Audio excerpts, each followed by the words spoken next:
Hey everyone, and welcome to episode 207 of the Your Money, Your Life podcast. We do this every week. Before we get into the episode, make sure you like, subscribe, 5-star rate and review wherever you're listening. If you're watching on YouTube, leave a comment, hit the notification bell, subscribe as well. And we'll get into it this week, episode 207. My voice sounds a little hoarse. This is the third time this winter season that I feel like I've gotten sick, and that's unusual for me as someone who doesn't get sick very often. Um, these are minor sicknesses, not nothing crazy. I'm still moving around, still doing what I have to do, but not fun. So that's the reason if you hear my voice sounding not as strong, that is the reason. But you don't care about that. You care about what is going on in the news. Well, first and foremost, we'll do our market update and talk a little bit about what we're seeing in the market. The market right now, it's been about flat. There's been nothing crazy, nothing exciting that much as far as data coming out. Earnings are not all there yet, but they're coming down the pipeline. You got some banks that have already reported earnings with some of them we'll talk potentially talk about. But the big data that did come out was the weekly jobless report. So that data came out and it was initial filings for unemployment insurance totaled 187,000 for the week ending January 13th. This is the lowest level since September 14th, 2022. Um, the total marked a 16,000 decline from the previous week and came in below the Dow Jones estimate of 208,000. So again, this data is pretty much saying the jobs market is still tight, still plenty of jobs, especially during the seasonality period. It looks like it's lingered a little bit longer, which is good for people. And then it's now a situation of what does the Fed do when they read into this? Does that mean that they're going to look at this like we still have more to go when it comes to inflation, to raising rates, or to keeping rates steady, which is what we've predicted? So there's strength in the labor market. Even though the Federal Reserve is trying to slow the economy, and the job markets in particular needs to slow so people will stop spending as much and inflation could subside a little bit. So that's what's going on currently. So we'll see the markets responding to this new data today. And as we said, this week has been roughly flat again over 5 days, barely 0.5% down. Month a little bit over a quarter of a percent up. So it's been a quiet trading period so far over the past month or so.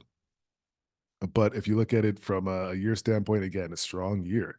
And that's why we have long-term investors because we don't work with people that are trying to do this trading or trying to like time everything. No, it's a long-term process. Preserve and grow wealth. That's the way. Spend time, your time is spent better elsewhere than trying to do some sort of trade to make yourself rich.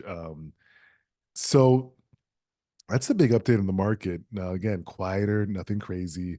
Let's dive into what's going on this week. I just thought this was interesting. America's 25 fastest growing jobs. I haven't even looked at it, so I don't know what they are. Did they unveil it? LinkedIn News. Let's see. This year's job list. I haven't seen it. Curious to see what they are. The fastest growing jobs via LinkedIn. LinkedIn's taking forever to give me this story for those that are not on YouTube. Do we have it? Chief Growth Officer. I think that's a chief revenue officer. That's pretty much a sales job, like someone that's done well in sales. Strategies for driving revenue. Okay. Yeah. And I think if you think about it, if you're in corporate, one of the best areas to be is a revenue generator, right? That's people that is always going to be needed. If you're a small business owner or someone that owns a business, you're not going to hire someone unless they can generate revenue. Why would you do that? You don't want to just add an expense without, adding a top line value to yourself. So that's makes a lot of sense to me. People that can sell are always going to be in high demand. Government program analyst, no clue. Well, the government's expanding, the IRS is expanding, the government's using the trillions they printed to expand, hopefully, in areas that can make them more effective. So I don't know what that is exactly, but it looks like it's growing. Environmental health safety manager sounds boring, but it's if you do that job, I apologize. Environmental health is ensure that companies are fostering a safe and stable workplace for employees. Okay, actually understand that. HR like function. Director of Revenue Operations comes in at 4. That's another revenue generating role. Of course, highly in demand, highly needed. Sustainability analyst. Okay, it's like revenue and sustainability. So those are the areas we're looking at. Have Vice President of Diversity and Inclusion. Despite people trying to say on Twitter, DEI must die, it's still thriving. Um, so yeah, those are interesting jobs. It's always good for people that are job seekers out there to know what that is. And speaking of job seeking, JP Morgan said they're going to hire a bunch of people now. They're planning to add roles this year, even as rounds of layoffs have happened.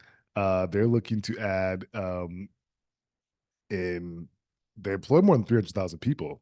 The bank revealed that hackers are trying to breach its system about 45 billion times a day. Whoa.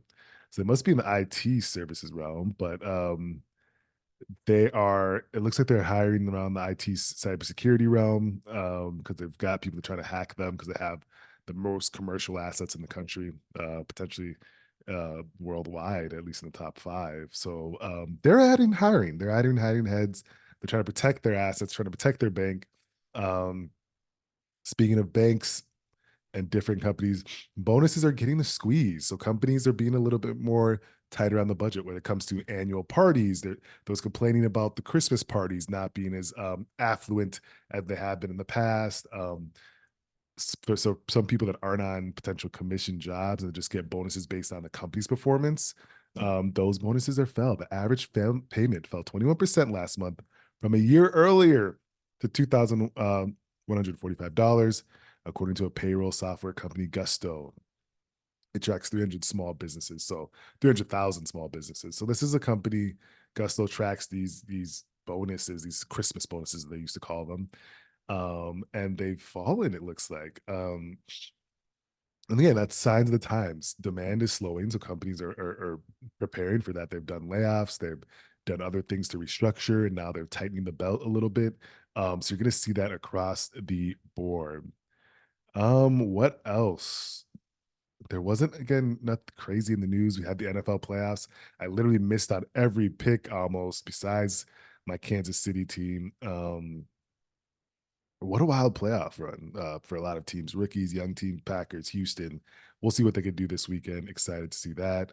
So this was an interesting story. Burger King bought its largest franchisee for 1 billion to rebuild its realm its own way. So of course, you know these restaurant models. The models to grow is to license franchise your restaurant to other people that want to build one in their area. You take a 7% licensing fee or any of those franchise fee. And Burger King, of course, McDonald's, all of them do that. Chipotle even does it. But Burger King said it's buying their largest franchisee, Carol's Restaurant Group, for a whopping 1 billion. The proud parent of BK, so Restaurant Brands International owns Burger King, Popeyes, Firehouse Subs, and Canadian Tim Hortons, Canadian fave Tim Hortons. So they're going to take over 1,000 Burger King locations that Carol's Restaurant Group had, and they want to rebuild it. That's interesting. That I haven't really seen this deal done. Someone buying a franchise back. They must have the franchise must have been doing really, really well. And maybe they want to keep a couple key players there that know how to grow these things because that's pretty impressive. Someone starts franchises, grows enough to 1,000 restaurants, and then sells it back to the franchisor. That's quite impressive deal for Carol's Restaurant Group. So yeah, I'm assuming there's some key players there that they want to have on their side. Uber is shutting down the booze delivering app Drizzly to bolster its all-in-one empire. So Drizzly was like a alcohol delivery company, and Uber bought it for like 1 billion, I believe. And now they're shutting it down. They bought it for 1.1 billion. Drizzly is one of the biggest online alcohol delivery marketplaces with 100 million plus customers. But unlike Uber, Drizzly doesn't have its own delivery drivers. It simply provides the tech. Uber says it'll sell alcohol through its namesake app, but will close Drizzly's operations in March to focus on its core Uber Eats strategy. So interesting. It seems like they're just like studying down Drizzly, doing it through Uber Eats, wasted 1.1 billion, writing it down. But that's kind of crazy here to go to see that. So yeah, a lot of writing down and marking down um, companies for people that made I wonder when that acquisition was. Let's go back and see. Does it say? I'm curious if it was in the last couple of years. I'm assuming it was last few years, I should say. So yeah, crypto ETF. We talked about that a little bit. Again, I'm a proponent of owning the security itself. We've always said that own the digital security, whether it's through your wallet exchanges, hopefully better in the wallet if you're really getting deep dive to things. The ETF itself, I'm not a proponent of buying ETF when you can buy the digital currency itself. I think we talked about that last week. Um, so roundtable today, I did a fun presentation to the New York Small Business Development Center this past week, like a couple days ago, actually. And we talked about 2023, 2024. So I have the deck up here and I'm going through what a little bit of things high level, what we talked about for those that are setting the table for themselves for 2024 and how they're thinking about it. One of the things we did talk about was goal setting for the new year. And one thing that my fiance taught did, I think last year and this year too, was she like wrote a contract to herself and you sign it. So a lot of times when we do these goals, or I can speak for myself when I do them in the beginning of the year, forget about it, don't pull it out till end of the year. I'll be working towards them, but it's kind of in the background. But now when you write a contract to yourself, meaning write down the things you're going to accomplish, right? Literally do a contract and sign it. I literally did a signing through DocuSign. It's like you're making a deal with yourself that you're going to push through these things every day. And it's going to be more top of mind and it keeps yourself and your family accountable. So that's one tidbit I think was really helpful. Quantify how you're going to grow your business 30%, 40%, 50%. Do something new, invest in something, another industry. Quantify that. Understand big expenses for the year. Review last year. We talked about this, but review last year. What went well, what didn't? How did you allocate your resources? And then, of course, on the personal finance side, budgeting, saying stuff. We've had a lot of great clients that are like, all right, new year, I want to save money. I'm going to max out my IRA, which is now 7,000 for the traditional and the Roth for 2024. 7,000 is the max contribution. So we've seen a lot of clients that are smart. They're doing that. They're maxing out their contributions if they're able to, because that contribution limit is 7,000.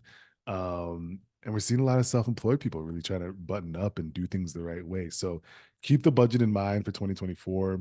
How are you going to keep that to where you want to reach your goals, right? So covering your needs, saving, and then of course still having your leisure and discretionary spending as well. So those are the things we focused on a little bit the high level. I think a lot of people did like the last podcast where we talked about 401k changes, the Secure Act, and also just the retirement account changes. So we'll be doing a lot of personal finance stuff, maybe going over stuff we've talked about in the past for new listeners. But I wanted to make sure people had a brief understanding of that. And also we talked about in this webinar, selling your business. How does that work? How can you do it? Why you would sell a business. So small business owners, employees, it doesn't matter what you are. These are super, super helpful tips for people that are looking to really just get themselves right for 2024.